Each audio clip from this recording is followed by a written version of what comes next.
Manoj, I'm fascinated by the word Knight in your name, Manoj Knight Shyamalan. I see. Were, You call me Manoj. were you earlier only Manoj Shyamalan Nair? I'm sorry?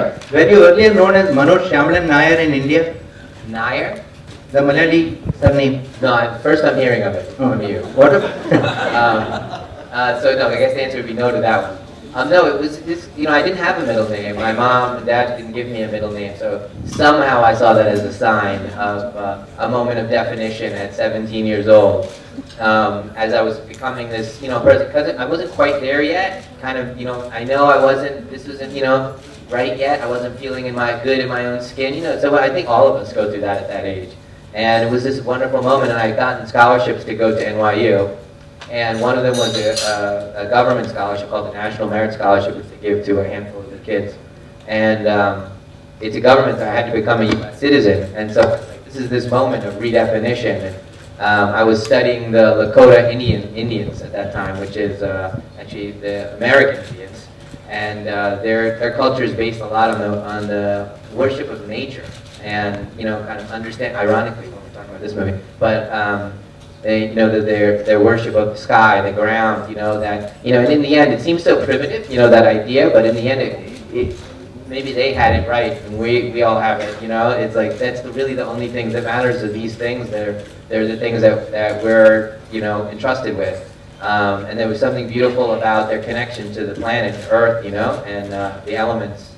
And there was a Lakota named Knight, and I said, rather than doing what a lot of my Indian friends did, which was become Bob or Sam or Joe or, and then my mom was like, use my name. And I was like, well, I don't know, Jay is not, I was like, I don't know if that's doing anything for me. And so when I saw that name, it was almost like a beautiful moment of redefinition or awakening. And, now when someone calls, obviously not in this room, but when I'm in Philadelphia, and if someone said, oh, Manoj, I wouldn't even know who they're talking about. It doesn't have me. Whereas Knight, in the end, ironically, and I didn't, obviously at that time I didn't, know the type of movies I was going to make. It just kind of felt right, and encompassed a certain kind of spirituality and things that seems to feel comfortable for me.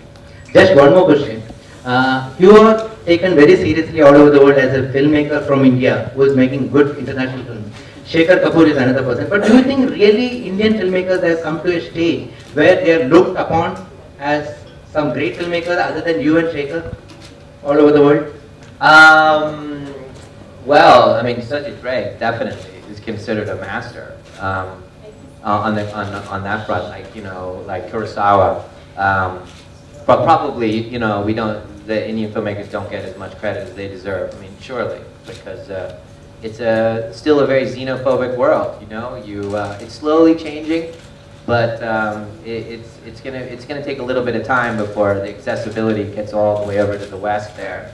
I think for me, I always look. One of the things I'm happiest about is that in Germany or Japan or wherever, they kind of see me as a filmmaker first, and then the Indian part is kind of an interesting thing that they write about, which is a wonderful place to get to, that everyone sees individuals at some point in the world, as opposed to part of a thing that they define and then they have a stereotype about.